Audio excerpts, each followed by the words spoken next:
The phone rang at 7:12 p.m. Her voice was steady but stripped of warmth. "I want a divorce." Silence bled through the line. I counted the beats of my heart. 3, 4, 5. "You'll speak to my lawyer from now on," she added. No hesitation, no tremor, just the surgical precision of someone who had rehearsed. I opened my mouth, but she ended the call. The screen dimmed. My reflection stared back at me in the glass, expressionless, but with something festering beneath. I didn't call back. I didn't shout. I didn't beg. Instead, I wrote down the time, 7:12 p.m. Every betrayal has a timestamp. This was mine. The next morning, the lawyer's office smelled faintly of stale coffee and disinfectant. I gave my name at the reception. When I entered the room, the man behind the desk looked up and froze. "You're her husband?" His voice quivered. His hands trembled, barely steadying the papers. Yes, that single word cracked him open. His face drained of color, his breath hitched. It wasn't the reaction of a professional delivering legal news. It was something else. Recognition, fear. I sat down slowly, studying him. He couldn't look me in the eyes. His fingers drummed against the folder like a man waiting for judgment. She had told me I could only speak through him. But the tremor in his jaw told me more than any contract.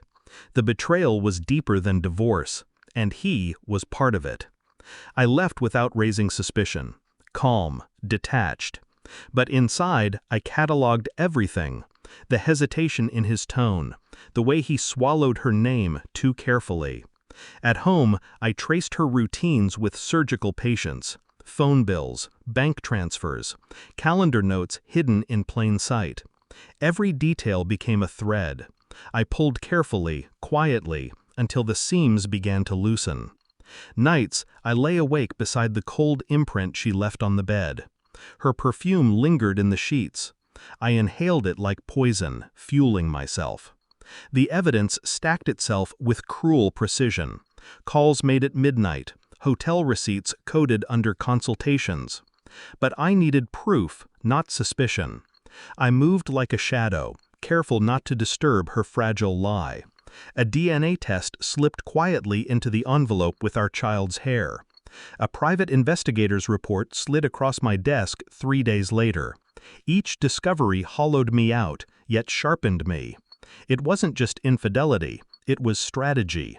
A double life, hidden behind polite smiles and dinners with friends. And always, orbiting around her, him, the lawyer, the man who shook when he saw me. I wondered if he shook from guilt or from fear of what I might already know. The DNA test arrived first. The child I had kissed goodnight for 6 years wasn't mine. My hand didn't tremble when I read it. My face didn't contort. I simply stared at the paper until the ink blurred. Then I set it down. When she came home that evening, I placed the envelope on the kitchen table. No words, just silence, sharp as glass. She opened it. Her eyes darted across the page. Then her breath caught. 1, 2, 3 seconds of pure, unfiltered panic. "I can explain." I tilted my head, calm, detached. She broke instead. Her voice cracked, rushing into excuses, tears, apologies. She reached for me, but I didn't move. I had all the confirmation I needed. The truth was no longer hidden. It stood in front of me, unraveling in real time. I waited until the storm of her pleading fell silent. Then I slid a second envelope across the table. The investigator's report. Photos, hotel dates, names. And at the center of it all, him, her lawyer. Her face collapsed. She whispered his name like it was both confession and curse. I didn't raise my voice. I didn't need to. My silence suffocated her more effectively than rage ever could. "I met him," I said finally. My voice was steady, surgical. He shook when I said who I was. Her mouth opened, closed. Her tears fell unchecked, but I felt nothing. "Do you know why he shook?" I asked. I leaned forward, voice lowered to a blade's edge. "Because he knows what you built with him will crumble. Because he knows I don't have to scream or fight or even stay. The truth will devour you both without my hand lifting a finger." She sobbed, head in her hands.